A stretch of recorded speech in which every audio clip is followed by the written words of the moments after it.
Yan, okay, 18 grams.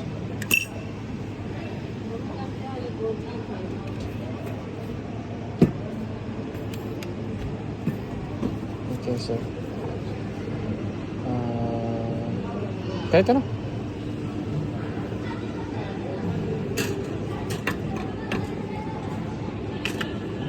Tapos yan, i-ano natin, set ko siya, sir. Ayan, problem dose. Ayan, select dose. Tapos, apo. Sabay ko na to. Apo, yung oras.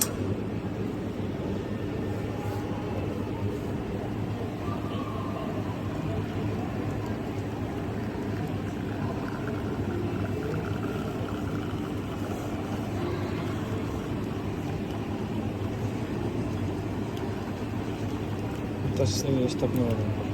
Ito. Yan. Kaso ano, yan. Under extracted siya.